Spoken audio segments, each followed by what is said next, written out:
Hey everybody, Mark Riso here in Washington, D.C. In just a moment, we're going to be joined by Gill from Colorado. Kim is the staff executive with Civica Management in Denver, Colorado. Kim also serves as executive director of the Plumbing, Heating, Cooling Contractors of Colorado. Kim's going to discuss a very important issue with us and a very big victory for the industry in the legislative process last year and where we can expect to go. So, having said that, let's get to it. Kim, good morning. Good morning. Thank you, Mark. It's great to be here, and thank you for giving us this opportunity to tell our story because we really do think it's a great story and a great win, not only for members in the industry, but also for the public.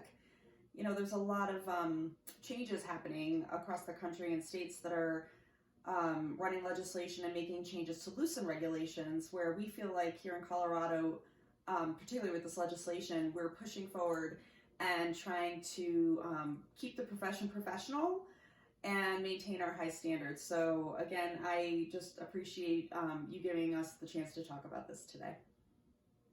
Man, that sounds great, Kim. Congratulations. So having said that, let's get into it. Kim, can you please describe briefly the legislation, what it does? And I know that the governor had signed it last year, so now it begins to transition. It has transitioned into the regulatory process. What can we expect in the regulatory process on this piece of legislation? And also, another part of this story is how the unions and non-unions in the industry got together to unite, not only to do what's best for the industry, but the bottom line, do what was best. What is best for the residents of Colorado? The legislation that we passed did two things. It established contemporaneous review, which means that inspectors can go onto a plumbing site at any time, anywhere, without any notice to make sure licensure requirements and apprenticeship ratios are being met. And the bill also established continuing education. So we really felt with those two things that we were protecting the public, Coloradans, in terms of safety, but also we were making sure that there was a level playing field with all companies and that everyone was playing by the same rules and meeting the same high standards of the industry.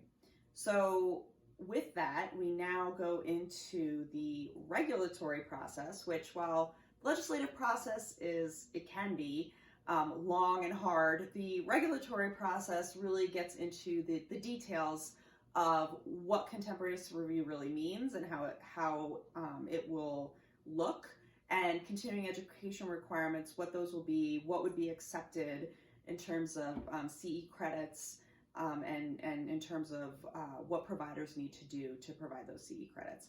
So we already went through contemporaneous review regulatory, and that took effect on January 1. And at the end of this month, we will go through the beginning stages of CE for the stakeholder meetings. We'll be giving them our opinion, back it up with information and facts about what we think the CE should look like, what types of programs that should be accepted, and what providers should be doing in order to be approved as providers. And from there, that'll go through late April, and there will be a final rulemaking, and then July 1st, it will take effect, and we'll start CE reporting as of May of next year. So we have members that are involved in that, as well as the industry, our lobbyists, all working together to make sure that we see what really makes sense in terms of the CE. So just also you asked the question about how unions and non-unions work together, and I would say it was a wonderful process. I'll give credit to Plumbers Local 3. They spearheaded this bill. They invited us in to collaborate with them, and I think that together we really did a great job of putting forward a bill that could be passed, and it was passed. And I think if we hadn't worked together, that may not have been the case. So we continue to work with them. Our legislative session started in January, and we continue to work with them on another bill they're running, and also some other plumbing related and business related bills that are happening down at the state capitol. And we really feel like it's been a very beneficial relationship that we are continuing.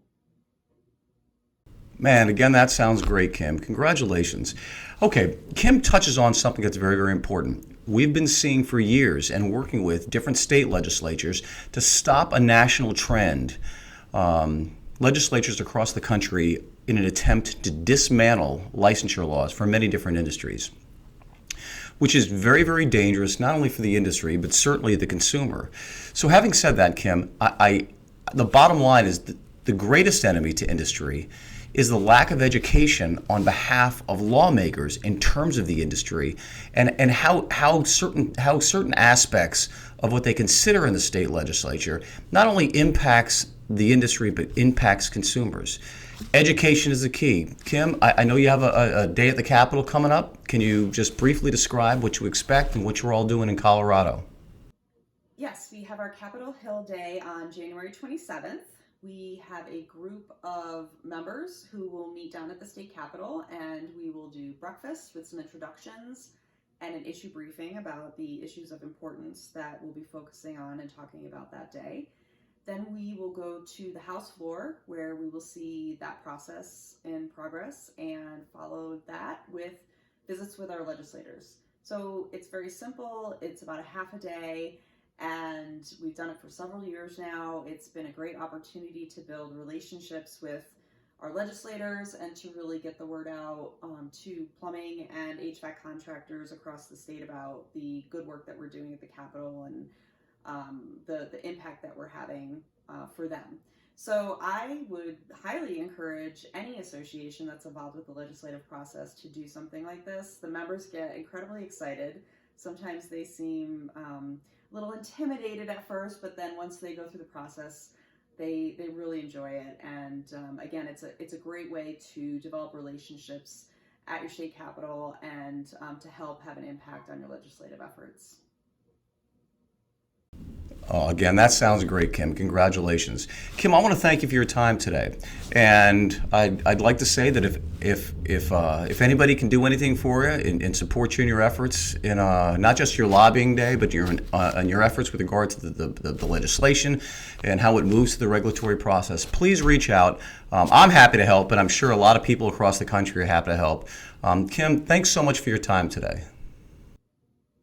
Thanks again for having me. We appreciate it. And this was a brief, high-level overview of the legislation and the process. So if anyone has any questions, please feel free to reach out to me.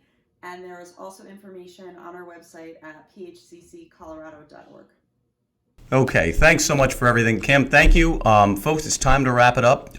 If you do not subscribe to my YouTube channel, go to Mark Riso, click the red button on the bottom right of your screen. If you need anything, always let me know. Always not only willing to help, always around, always available. Have a great day. Look forward to talking to you.